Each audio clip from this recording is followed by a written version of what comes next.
I got rejected by Google and I was absolutely devastated. I was in third year university, not part of the co-op program because I couldn't make it in. The co-op program required, I think, a grade, minimum grade of 80 to 85%, and it is also dependent on how many other people apply, and then they do a sort and just picks like the top grades. And yeah, I'm not the most studious person. I'm not good at school, so I didn't make those grades needed to get into the co-op program. So I got rejected.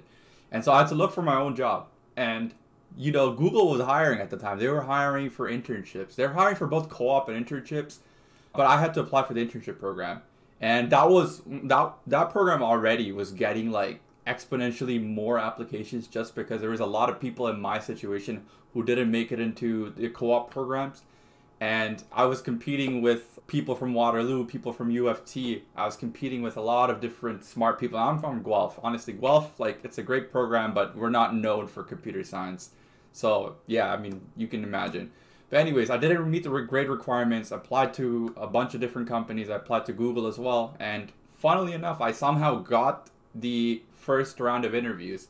I was quite shocked, actually. My resume at the time wasn't that good, because I didn't have job experience, nor did I have the support from the co-op program to help me create like good resume, good cover letter, none of that. Everything I did was from Google. So whatever other people were posting on Reddit, sharing the resumes, that's where I gathered most of my information. So I was surprised, and then I got the interview request.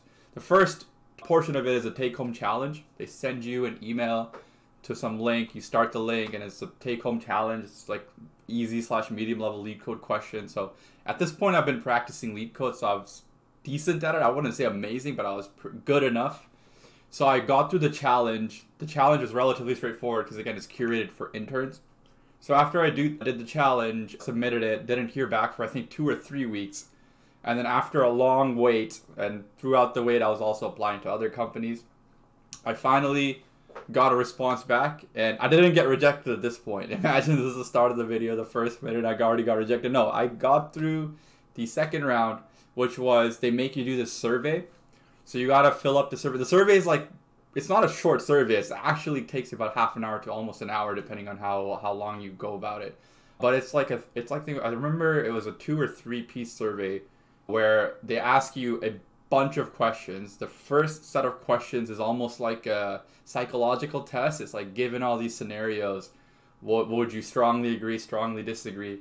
And the second set is like what type of software you want to build, what type of software you have experience in. It's more of like a background check, for like background technical check, like what work experience you had. And I think the third one was like, if you had got into a conflict with your coworker, how would you solve it? And it was more of a strategy/case study. Again, this was back in like 2018, 2019. The process might be completely different today, but this is what I had to do. So I did that, and I mean, at this point, I've never experienced something like that. I've never had to do a psychological test. I didn't know how to go about it. I just answered it as honestly as I could. I answered it based on my personality and what I would do in those situations. And it worked. I mean, I got through. I didn't get rejected in this round either. So then, after that, there's a technical interview that you have to do. And this one's, I think, there's 2 interviews, but they push it together. So it's an hour and a half, 45 minutes each interview. And it's with different people. And it's a technical challenge, so you're going to be doing live pair coding question. Pair coding, I don't know what they call it exactly these days, but yeah, it's like Coder Sandbox link or whatever. You get that link, and yeah, I mean, you code live on a call. I think that there was no video, so it was just pure voice. Honestly, I'm much more comfortable when I see the person's face and I can see a reaction. When I have to talk to a blank screen, I feel weird. So yeah. Did the first one. The first one was I think like an easy level question, so I did relatively well on it, and everything was great. Right after the interview ended, the person then gave some time to ask questions about Google, and then I got a better understanding of the culture. Obviously, like you see at a high level, the Google's marketing team will show you that they have like restaurants, massages, this, that. But I was more interested in like how the team dynamic is, what you're learning, and like, you know, obviously the growth trajectory. How do you end up in higher positions? So I asked those types of questions. It sounded amazing, to be honest, especially when you're a third-year university kid. You're like, holy shit, this is like the dream. And yeah, and then the second one came around, and I immediately got bad vibes from this person. Like, interview question aside, I immediately got bad vibes. Like, this person sounded like a dickhead. But anyways, we're gonna ignore that part. So the question this person picked is one of those like super algorithmic, like you have to have memorized some sort of binary search algorithm, and it was one of those. Like if you Google the question, the answer is literally right there. It's like you have to use this algorithm. I don't remember the details of the question, but it was, I would say, a medium level lead code, and I was not prepared. Honestly, I was like, I was flaking on most of my algorithms classes at this point, which I, in hindsight, I really shouldn't have. But yeah, so I completely bombed it, and the dude was like super condescending. He's like, "Are you sure you prepared? Like this is simple stuff. Like think about it." And I'm like, "Bro, you're not helpful. Like what are you like? You're just a fucking roaster, like a condescending dickhead. It's like one of those pretentious kids." But anyways, I completely bombed it. Like I genuinely, I just straight up said, "I do not know how to solve this. Like not even gonna waste your time." And yeah. Then I finished the interview. Obviously, like, I knew I was going to get rejected, but there was a slight hope that maybe I didn't.